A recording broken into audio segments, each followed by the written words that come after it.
नमस्कार, मी राजेंद्र थिडके आणि आपण पाहत आहात युवा दर्पण लाईव्ह। सुरुवातीला पाहूयात आजच्या ठळक घडामोडी। गडचिरोलीतील सर्पदंशाने 3 विद्यार्थिनींचा मृत्यू, आश्रमशाळेचा परवाना रद्द करण्याचे मुख्यमंत्र्यांचे आदेश। एकाचे हक्क ओरबाडून दुसऱ्याला देणार नाही, आरक्षणाच्या मुद्द्यावर देवेंद्र फडणवीसांची भूमिका स्पष्ट।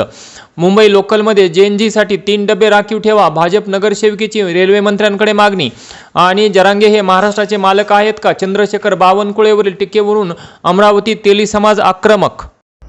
आणि आता बातमीपत्र बीड जिल्ह्याचं आणि राज्यातील इतर घडामोडींचं सविस्तर।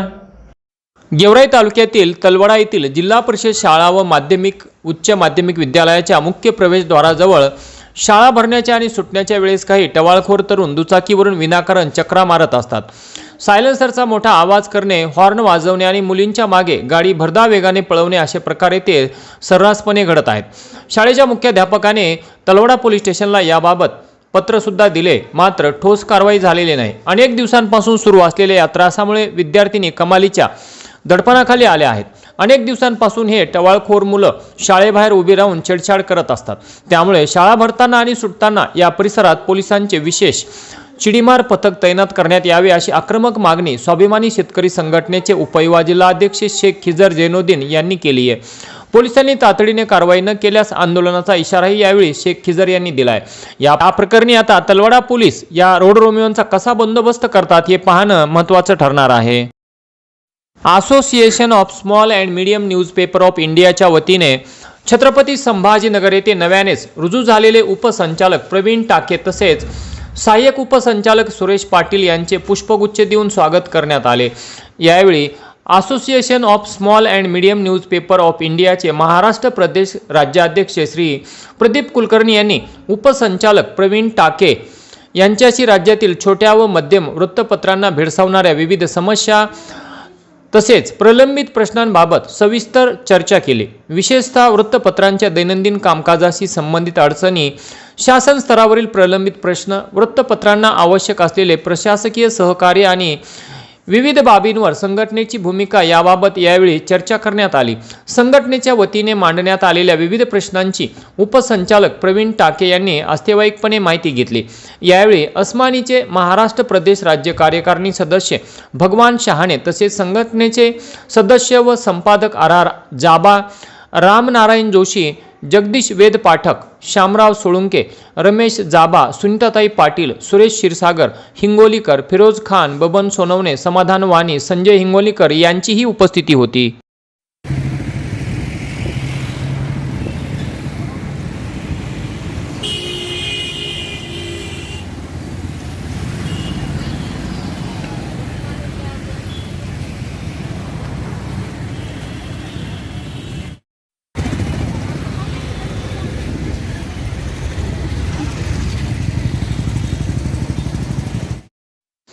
डायल 112 वर खोटी माहिती देणे एक जणाच्या चांगलेच अंगलट आले। दिनांक 11/8/2026 रोजी सकाळी 8 वाजण्याच्या सुमारास पोलीस नियंत्रण कक्ष बीड यांनी पोलीस स्टेशन शिवाजीनगर येथे माहिती दिली की हेल्पलाईन क्रमांक 112 वर आपल्या पोलीस स्टेशन हद्दीत कॉलरची बहीण व नातू यांचा खून झाला आहे अशी माहिती कॉलरने दिली असून आपण तात्काळ कारवाई करावी। तसेच सोबत कॉल केलेला इस्माचा मोबाईल क्रमांक देखील देण्यात आला।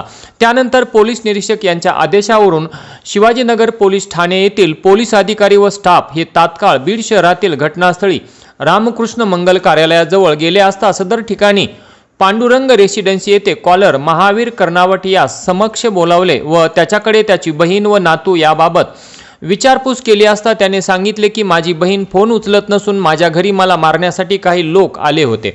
सदर माहितीची महावीर कर्नावट यांचे बंधू रमेश कर्नावट यांच्याकडून तसेच त्यांचे मेहुणे अजित कोटेचा यांच्याकडून खात्री केली असता महावीर रतनलाल कर्नावट याची बहीण ही त्याच्या घरी आवटी मंगल कार्यालयाजवळ जालना रोड बीड येथे सुखरूप असून तसा कोणताही प्रकार झालेला नाही।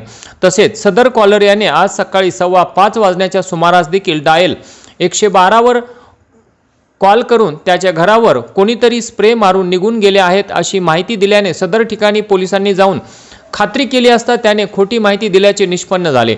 त्यावरून महावीर रतनलाल कर्नावट वय 50 वर्षे राहणार पांडुरंग रेसिडेन्सी रामकृष्ण मंगल कार्यालयाजवळ याने त्याच्या मोबाईलवरून पोलिसांना त्रास व्हावा या उद्देशाने जाणीवपूर्वक डायल 112 वर त्याची बहीण व नातू यांचा खून झाला आहे अशी वारंवार खोटी माहिती दिली। याबाबत एपीआय दीपक लंके यांच्या फिर्यादीवरून शिवाजीनगर पोलीस ठाणे येथे गुन्हा दाखल झाला असून पुढील तपास सुरू आहे। सदर घटनेच्या अनुषंगाने पोलीस स्टेशन शिवाजीनगर तसेच बीड जिल्हा पोलीस दलाच्या वतीने सर्व जनतेस आवाहन करण्यात येते की डायल 112 हा पोलीस मदत मिळवण्याचा अत्यंत सोपा मार्ग असून त्यावर संपर्क केला असता केवळ 10 मिनिटांच्या आत गरजू व्यक्तीस मदत पोहोचविणे शक्य होते। तरी सर्व सुजाण नागरिकांनी डायल 112 वर आपत्कालीन परिस्थितीत संपर्क करावा, मात्र त्यावर खोटी माहिती देऊ नये। असे आढळून आल्यास त्यांच्या विरुद्ध बीड जिल्हा पोलीस दलाकडून कठोर कायदेशीर कारवाई करण्यात येईल। भारत स्वतंत्र झाल्यापासून पाण्याच्या समस्येला सामोरे जाणाऱ्या बीड तालुक्यातील इमामपूर ग्रामस्थांना आता कायमस्वरूपी पाणी पुरवठ्याची सुविधा उपलब्ध होणार आहे।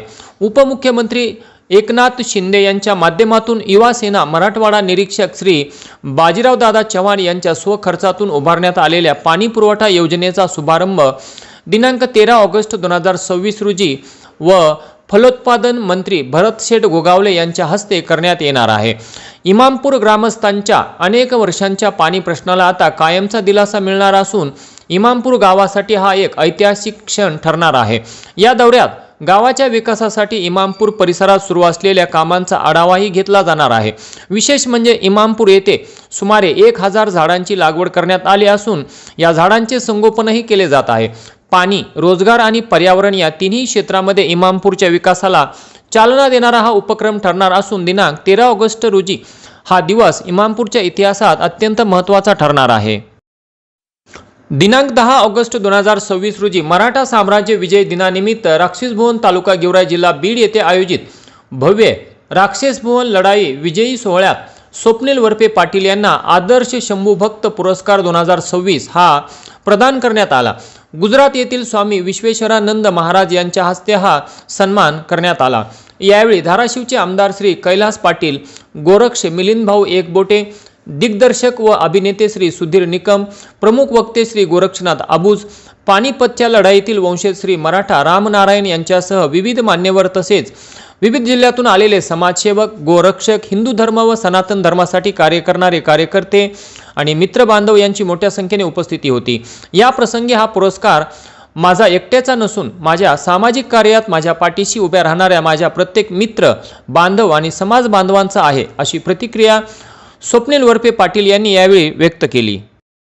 आणि याचबरोबर आजचं बातमीपत्र संपलं। उद्या पुन्हा भेटू काही नव्या आणि ताज्या घडामोडींसह। तोपर्यंत पाहत राहा युवा दर्पण लाईव्ह चॅनल, लाईक करा, सबस्क्राईब करा आणि व्हिडिओ आवडल्यास नक्की शेअर करा ही नम्र विनंती। तोपर्यंत नमस्कार।